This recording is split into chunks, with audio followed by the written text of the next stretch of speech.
Hey everybody, Supersonic Boom here, and today I'll be doing something a little bit different, a Stature review. So, let's get started. So, since this is a Stature review, my categories are going to be a little bit different. I'm going to be going over box, sculpt, paint, extras, and warnings, which I think is pretty much all you need to review in a Stature. So, starting off with the box, it's very, very nice and eye-catching. You've got kind of a Spin Attack logo here, cut out of the cardboard. On the back, you've got the same little blurb that is on all the Sonic stuff these days. An advertisement for the exclusive game codes that are inside. Some nice Sonic and Classic Sonic CGI, Jazwares logo. It all looks very catchy and eye-pleasing and makes you want to buy the statue. So, for Jazwares' first attempt at statue making, this is pretty darn good. Modern Sonic has all of his treads, his shoe buckles, his face, all of that's very nicely detailed and sculpted. Classic Sonic as well. It has nice speed bursts right here that help to hold them up and also look very cool.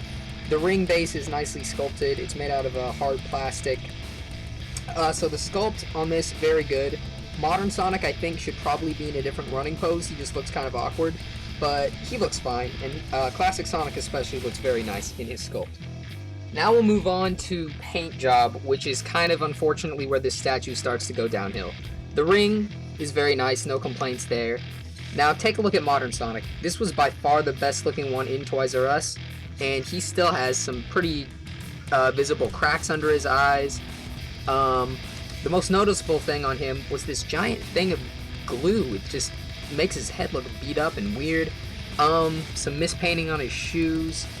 Classic Sonic looks okay. He's got some mispainting on his shoes down there. I don't know if you can see it. And just overall a shoddy paint job. Shoddy. I said shoddy.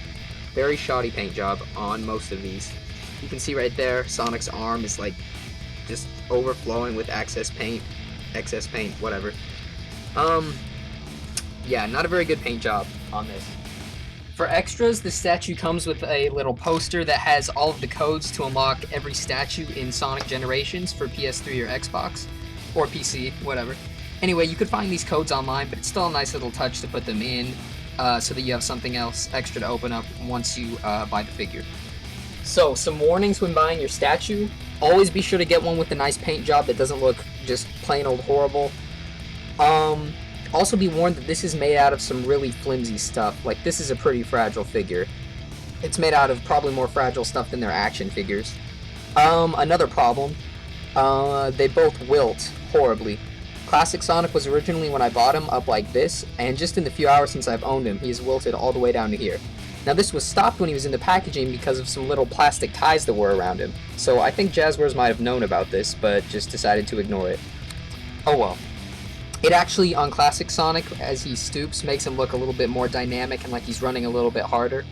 And Modern Sonic doesn't really seem to be a problem with.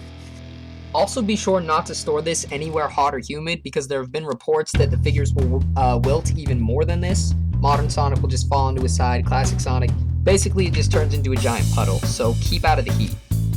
So, in conclusion, it looks like Jazwares is following in their old footsteps, also known as making products that have really great looking boxes and really great looking sculpts, but then actually have a lot of horrible flaws. This figure, or this statue, wilts and is very fragile, and the paint job, quite frankly, sucks on most of them. So, I would have to give this figure probably about a 5 or a 6 out of 10. And also it costs like 18 something with tax, which is way too much to pay for a figure this small. I mean, seriously, here it is compared to 3-inch Modern Sonic and 10-inch Classic Sonic. These two cost the same price, which is about $18, and you get a way better product with Classic Sonic. So would I recommend it? I'm gonna have to go with no, unless you're a mint and box collector, because it does look very good in its box, and that's pretty much what statues are for anyways, for displaying. But if you want to take it out of the box, I would say, you know what, just stay away from this one. Anyway, thanks for watching this review, and tune in next time for all my other cool stuff. Alright, see you later.